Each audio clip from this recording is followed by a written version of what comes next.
So sometimes when we're looking at these antiderivatives, there are inverse trig functions lurking in the background, and we don't readily see them. But if we are aware of a few techniques, then it might help. We might be able to find them. So, for example, I'm looking at this fraction right here. First of all, u substitution setting the denominator equal to u would not be great because the numerator is a constant, right? So when I take the derivative of this quadratic, I'll get a linear. And the linear will not cancel out with a constant. So that's not great. So when I notice the degree on the top is 0 and the degree on the bottom is 2, I'm going to start thinking about maybe that's an arctan problem. Maybe. There are other options as well when we see a constant over a quadratic. But at this point, I think our only option is arctan. So remember that the formula here for arctan is du over perfect square, we'll call it a squared, plus another perfect square, u squared. Remember that the u is the variable expression. And when we integrate that, we know we get 1 over a times the arctan of u over a. So the question is, what is the variable expression and the constant expression that we're squaring? Well, up until now, our variable expression has been x or 2x or 3x or something times x. But it could be x plus something that we're squaring. So completing the squares might be a useful process. You've seen this in the past. You take x squared plus 12x. So x squared plus 12x plus something is a perfect square. So we have to remember, how do we find that something? That something is half of the linear coefficient squared. So half of 12 is 6. Squaring 6, we get 36. All right? But that's not what our original denominator is. Our original denominator has a plus 40, not a plus 36. So what can we add to the 36 to get us all the way up to 40? Clearly, that's going to be 4. All right?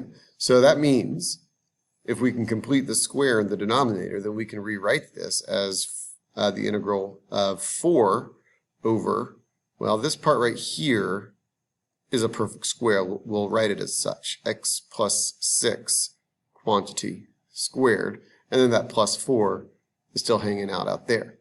And we still have our dx. All right, so convince yourself that this is actually exactly the same thing as the original problem, written in a different way. Because if you can verify that this is the same thing as this, then we know that we're not breaking any rules. And the nice thing about this new way of writing it is that it looks an awful lot like an arctan problem, right? We've got u squared plus a squared, or a squared plus u squared. Remember that the u value is the variable expression. So the variable expression that we're squaring is x plus 6. The constant that we're squaring is 2, right? This 4 right here is a 2 squared. The du over dx equals 1, which means the du equals dx, which is pretty straightforward. So that's going to give us the integral of 4 over, let's see, x plus 6 is the same thing as u, so we're squaring u. 4 is the same thing as 2 squared, so we're squaring a. Notice I'm not worrying about replacing that 4 in the numerator because that's just a constant. I don't need that to be anything in particular. There's no particular constant up here that we need. It's the constant in the denominator that we need. And then dx is going to be replaced with du. So that 4 gets factored out, and then the rest of it is just all of this, right? And I always write it out with the a's and the u's because every time you do that, you're helping commit this stuff to memory. Don't sub back until after you've written it like this. So 4 times 1 over a, so 4 times 1 over 2 is 2. And then we get the arctan of u over a, or x plus 6 over 2, plus c. And there you have it. So completing the squares is a useful process. When you've got a negative leading coefficient, though, or anything besides 1 as your leading coefficient, like we have in this next problem, then be very, very, very careful, right? So over here we had 1 as our leading coefficient. So when you complete the square with a leading coefficient of 1, you take that linear term, you divide it by 2 and you square it, hunky-dory, you're all set. Over here, let's maybe off to the side, let's maybe look at this denominator, the radicand of the denominator. This is,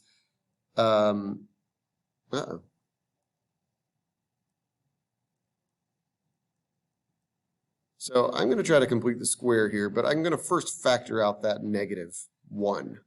So that's going to give us a positive x squared. That's going to give us a negative 6x. And that plus 16, I think I'm going to leave that out of the mix because I think it's going to change. And I'm just going to make sure I put whatever I need to here and then adjust accordingly. So what do I put here? Well, half of -6 is -3. And when you square -3, you get 9. Okay? So I just included a -9 into here, so I better also include a positive 9. That confuses people. They're saying, wait, you put a +9 here and a +9 here. Well, yeah, because the -9 is going to cancel out with the positive 9. If you're unsure, then distribute it out and make sure that it reduces back down to your original. So that means that our denominator, we have a 25 and we have a minus x minus 3 squared.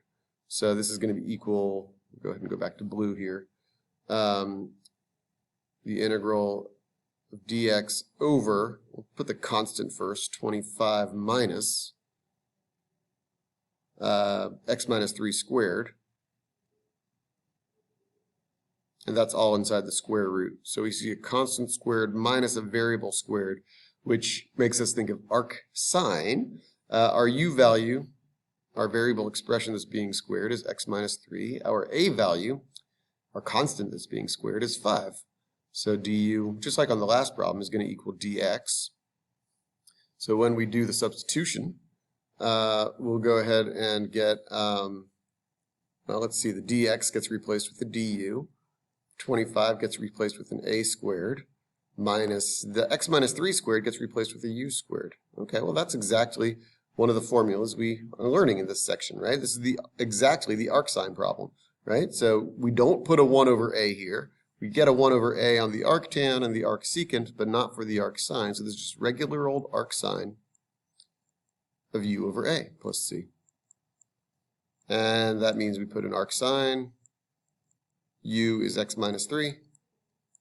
A is 5. Constant of integration. And we're done. All right.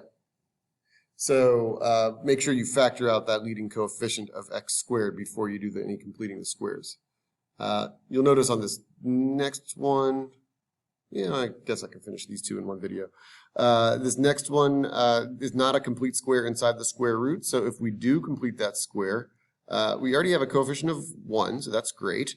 We can just go ahead and write this as x squared minus 2x. Half of -2 is -1. Squaring -1, you get +1, which means that if we add 1 to this, we have to subtract it back off so that it's equal to the original. We still have that x minus 1 out here. And then we can write this as a perfect square inside the square root. So we've got the x minus 1 on the outside. We've got the x minus 1 squared minus 1 in the inside. So take a look at the difference here. We've got constant squared minus variable expression squared. Here we have variable expression squared minus constant squared. So that means we're talking about the arcsecant. So x minus 1 is the variable expression we're squaring. 1 is the constant that we're squaring. Du is equal to dx. So when we rewrite this, we're going to get 1 over, take a look at this. This x minus 1 is the same thing as u. And we need that for the arcsecant. Then we get u squared minus a squared. And I'll go ahead and put a du on the top. Dx is the same thing. Oh, I left out the dx over here. That's bad. Let's put a dx there. Whew. Forgive me. Anyway, so this is a formula that we have. This is 1 over a times the arcsecant of the absolute value of u over a. So we'll plus c. I'm trying to rush, and I shouldn't do that. That's when I forget things. 1 over a is 1, so I won't bother with that. We'll have the arcsecant. That's not how you spell arcsecant. Arcsecant. of, let's see, the a is still 1, so we're just going to have the absolute value of x minus 1. And there you have that one. All right. And then lastly, we've got this perhaps scary one. But notice we've got a variable expression that's being squared minus a constant expression that's also being squared. So let's just assume this is an arcsecant problem, like the last one, right? Variable expression minus constant expression. The variable expression that's being squared is x squared. X squared squared is x to the 4th. The constant that's being squared is 1. So don't forget this replacement, right? du dx is equal to 2x. So that means that du over 2x is equal to dx. Okay? So if we rewrite this, the dx is going to be replaced with a du over 2x. But then I still have another x there. Oh, actually, that's not so scary after all. I'm actually kind of happy about that x squared on the bottom. The rest of this is going to be u squared minus a squared. But take a look at that x squared on the bottom. Of course, we can factor out the 2. The x squared on the bottom is the same thing as u, which is exactly what we would need in order to use the arcsecant formula. So we knew that we were looking at the arcsecant formula because it was variable minus constant inside the square root in the denominator.